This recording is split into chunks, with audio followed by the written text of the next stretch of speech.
ఇదే ముగ్గురు ఇదే ముగ్గురు ఇదే ముగ్గురు ఇదే చంద్రబాబు, ఇదే పవన్ కళ్యాణ్, ఇదే దత్తపుత్రుడు, ఇదే బీజేపీతోనే కలిసి 2014లో కూడా ఇప్పుడు చెప్తా ఉన్న మోసపూరిత వాగ్దానాలు మాదిరిగానే 2014లో కూడా ఇదే మాదిరిగా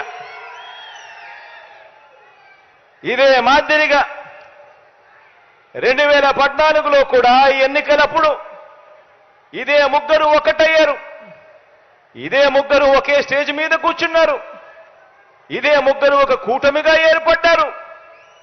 ఏర్పడిన ఏకంగా ఇదే పెద్ద మనిషి చంద్రబాబు నాయుడు గారు ఎన్నికల మేనిఫెస్టో అంటూ ఈ మాదిరిగా ఇచ్చి ఏకంగా చంద్రబాబు నాయుడు గారు సంతకం పెట్టి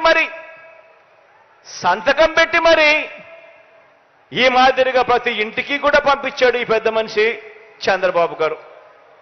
ఇందులో ఈయన రాసిన మాటలు, రాసిన వాగ్దానాలు, రైతులకు రుణమాఫీ పైన మొదటి సంతకం చేస్తానన్నాడు.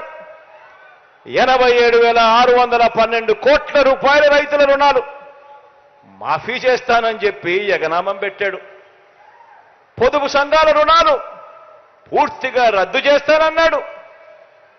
ఏకంగా 14,205 కోట్ల రూపాయలు నా అక్క చెల్లెమ్మలను అడ్డగోలుగా మోసం చేశాడు. మహిళా రక్షణకు ఉమెన్ ప్రొటెక్షన్ ఫోర్స్ ఏర్పాటు చేస్తామన్నారు.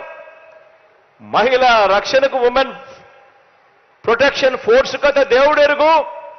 విజయవాడ నగరంలో ఏకంగా కాల్ మనీ సెక్స్ రాకెట్ నడిపించారు. ఆడబిడ్డ పుట్టిన వెంటనే మహాలక్ష్మి పథకం కింద 25,000 రూపాయలు ప్రతి అక్క చెల్లెమ్మ కుటుంబ ఖాతాల్లోకి వేస్తాను. ఆడపాప పుట్టిన వెంటనే అని చెప్పి వారి బ్యాంక్ అకౌంట్లో డిపాజిట్ చేస్తాను అని మహాలక్ష్మి అనే పేరు పెట్టాడు. ఒక్కరికైనా కూడా ఆడపిల్ల పుట్టినప్పుడు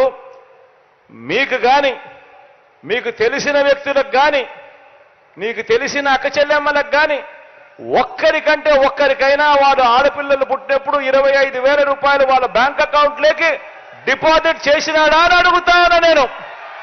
ఇరా